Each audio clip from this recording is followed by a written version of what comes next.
बौद्ध उपासक तथा उपासिकांचं मी सर्वप्रथम अभिनंदन करतो, कौतुक करतो की आपण या ठिकाणी सातत्याने दरवर्षीप्रमाणे या ठिकाणी बुद्धांनी त्याचा धम्मग्रंथाचं पठण करता आणि आपल्या समाजाला बौद्ध धर्माची माहिती व्हावी, लोकांना बुद्ध धर्म कळावा, बाबासाहेबांची चळवळ माहिती व्हावी यासाठी मोठ्या प्रकर्षाने, आपुलकीने आणि मोठ्या श्रद्धेने दरवर्षीप्रमाणे या ग्रंथाचं पठण करतात. तर मित्रांनो, सर्वप्रथम आपण सगळे अभिनंदनास पात्र आहात, कारण या ठिकाणी जेव्हा जेव्हा आपण ग्रंथ पठण करत असाल त्या ठिकाणी शिवाजी महाराजांचा नारा जयघोष तुम्ही या ठिकाणी देत असाल.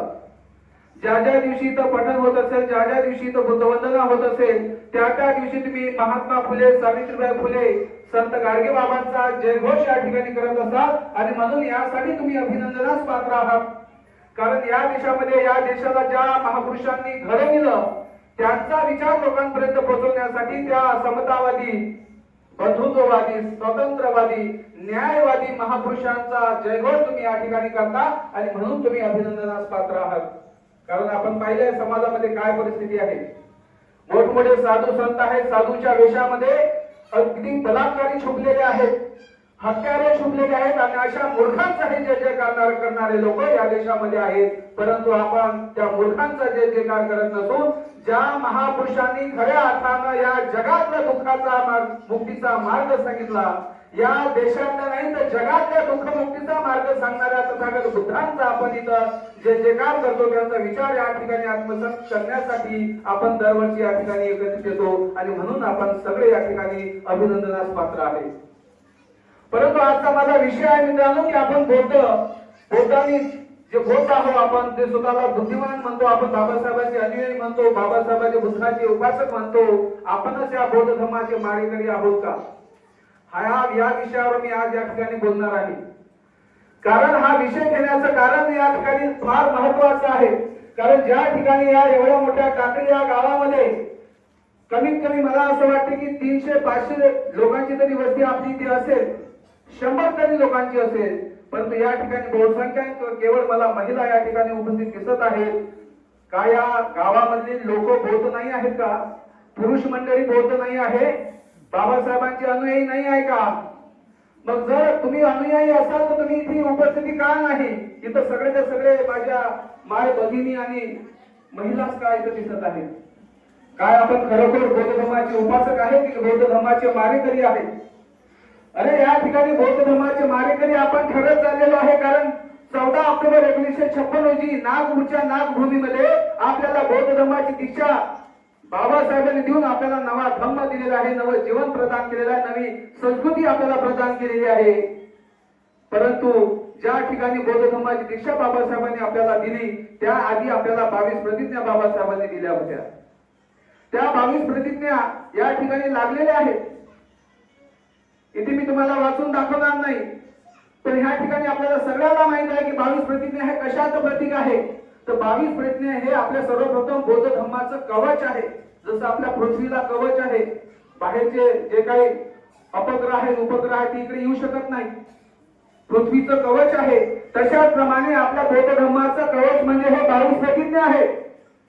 कारण आजकाल फार मोठे थोटांड चालू झाले आपल्या देशामध्ये की कुठली मूर्ती आहे? थायलंडची आहे बापा, जपानची मूर्ती आहे, स्टॅच्यू ते उभारतात आणि त्या स्टॅच्यूवर लिहितात की सिम्बॉल ऑफ नॉलेज. काय लिहितात? Symbol of knowledge. म्हणजे शिक्षणाचा, विद्वत्तेचा जर कोणी प्रतिनिधित्व करत असेल किंवा सगळ्यात मोठा केंद्रबिंदू असेल तर ते बाबासाहेब आहेत. सिम्बॉल ऑफ नॉलेज, ज्ञानाचं प्रतीक जर कोणी असेल तर ते बाबासाहेब आहे. मग तुम्हाला जगातला बुद्ध पाहिजे आहे की बाबासाहेबांनी सांगितलेला बुद्ध पाहिजे आहे हे तुम्हाला ठरवावे लागेल. आजकाल फार ठोकाण चालू आहे. काय आहे तर परित्राण पाठ आहे घरी, आणि परित्राण पाठामध्ये काय मग तिथं फुलं अगरबत्त्या मेणबत्त्या तर आहेच आहे, तिथं जेवणाचं ताटही आहे, तिथं भातही वाढलेला आहे. खाते का बुद्ध? ते तुमचा बाबासाहेब खाते? तिथं ताट वाढलेलं आहे, तिथं फळं आहेत, विविध प्रकारचं. म्हणजे असं ठोकाण चालवायचं. ज्या पद्धतीने इतर धर्मांमध्ये आहे तसं इथं बुद्धाच्या धर्मामध्ये सुद्धा कर्मकांड आपल्याच माध्यमातून आपण पसरवण्याचं काम करून राहिलेलो आहे. यासाठी बुद्धाने त्याचा धम्मग्रंथ जो आहे हाच आपला धम्म आहे जो बाबासाहेबांनी आपल्याला दिलेला आहे. कारण जगातल्या बौद्ध धर्मामध्ये कर्मकांड पसरवून ठेवलेला आहे. काही विहारांमध्ये तुम्हाला घंट्या सुद्धा दिसणार आहेत. जर तुम्ही इतर देशांमध्ये गेले असाल किंवा काही व्हिडिओ तुमच्यापर्यंत आले असतील, फोटो तुम्हाला आलेले असतील, तिथे घंट्या लावलेल्या आहेत. बाबासाहेबांनी सांगितलं तुम्हाला घंट्या लावायला? नाही. घंट्या आहेत आपल्या विहारांमध्ये? नाही. याचा अर्थ काय आहे की जगातल्या बौद्ध धर्मामध्ये घुसवण्यात आलेला आहे, कर्मकांड घुसवण्यात आलेला आहे, भुवाबाजी घुसवण्यात आलेली आहे आणि त्याच्यातला अचूक सातक प्रक्षाप्रमाणे बाबासाहेबांनी तुम्हाला हा जो ग्रंथ दिला आहे बुद्धांनी त्याचा धर्म, याच्यामध्ये भगवान बुद्धाला अपेक्षित असलेला बुद्ध आपल्याला दिलेला आहे. त्याच्यामध्ये कुठलंच कर्मकांड नाही आहे, कुठलंच ठोकाण नाही आहे. इथे आपण अगरबत्त्या, मेणबत्त्या आणि फुलंच ठेवायला पाहिजे, याच्या व्यतिरिक्त काहीच ठेवायची गरज नाही. आणि तेही का ठेवायचं आहे? कारण त्याचे महत्वपूर्ण कारण आहे. ते कदाचित तुम्ही बुद्ध धम्म ग्रंथ वाचत असताना ऐकलं असेल. फुलं का ठेवायचे आहे? तर फुलं हे कशाचं प्रतीक आहे? फुलं हे टळटळीत असतात, बरोबर आहे. त्याच्यानंतर 2-3 घंटे झाले की ते कोमेजून जातात, आणखी काही काळ गेला की ते सुकून जातात. तर हे अनित्याचं प्रतीक आहे, जे बुद्ध धर्मामध्ये आपल्याला सांगितलं जातं की कुठलीच गोष्ट या ठिकाणी नित्य नाही आहे, चिरकाळ राहणारी नाही आहे, एक दिवस ते संपणारे आहे. जिथे जन्म आहे तिथे मृत्यू आहे, हे त्याचं प्रतीक आहे.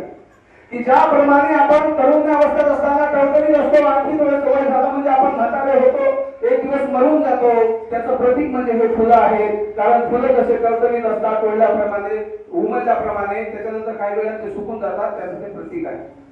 अनित्य आहे जग, म्हणून ते अनित्याचं या ठिकाणी प्रतीक आहे. त्याच्यानंतर ते सुगंधित आहे, ते दुर्गंध देत नाही. फुलं दुर्गंध देतात काय? नाही. तर त्या फुलाप्रमाणे आपला सुगंध दरवळला पाहिजे. त्याच्यानंतर दुसरं प्रतीक आहे, आपण अगरबत्ती लावतो. अगरबत्ती सुद्धा आपल्याला सुगंध देते, दुर्गंध देत नाही. तर अगरबत्तीचा जसा सुगंध